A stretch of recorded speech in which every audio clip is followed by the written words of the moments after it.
I was keen to see whether this diversity policy ran across the BBC or if it was just restricted to science and nature. So I decided to sample a random episode of my favourite TV show, Bargain Hunt. Have we got any fans of the show in? For those of you that haven't seen it, teams rush around looking for hidden treasures of the lost empire and attempt to pay storeholders as little cash as physically possible to steal it away from them. It's essentially the British Museum, but with an ethics form. So let's meet the contestants. So traditionally, starting on the red team, we have Margaret. Margaret is, I know the perks of showbiz. Margaret is actually an impressionist on the circuit and claims she can do the voice of any British celebrity, yet inexplicably speaks full-time in a Brummie accent. Now, 78% of the British population are white.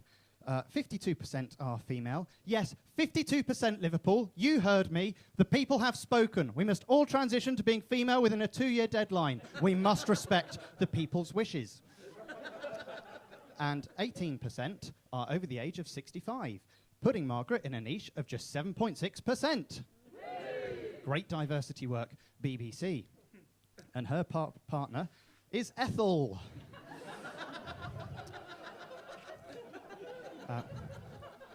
Ethel has recently converted her loft. It's now a Muslim.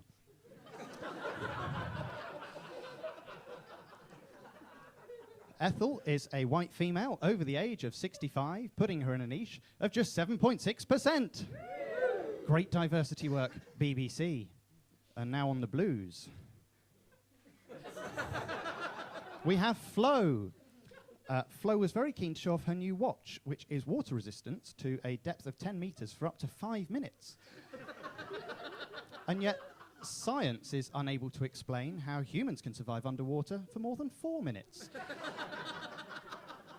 Begging the question of the point of a 5-minute watch strapped to a 4-minute human is.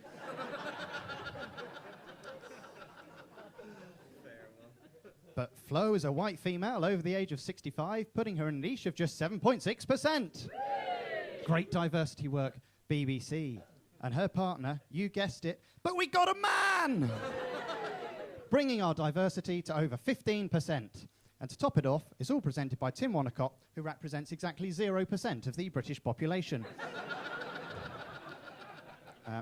Intriguingly, bargain hunt is Cockney rhyming slang for what Tim Wonnacott is.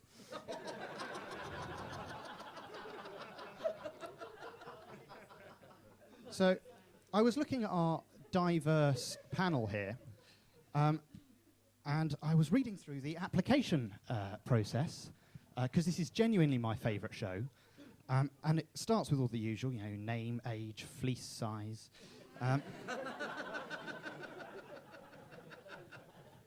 And then it gets to the back that says, information provided in this form will be treated as strictly confidential, be used for monitoring purposes only. And I wondered what the worst application form I could submit would be, yet still get invited onto the show as a diverse person. Now, unfortunately, I'm out of time, so I can't tell you my application. But they did invite me on the show, and I have to say that the BBC, whilst all I've said about them tonight, they were absolutely fantastic, they were kind, they were generous, they treated us all like royalty, by which I mean that the losers were killed and buried under a Leicestershire car park.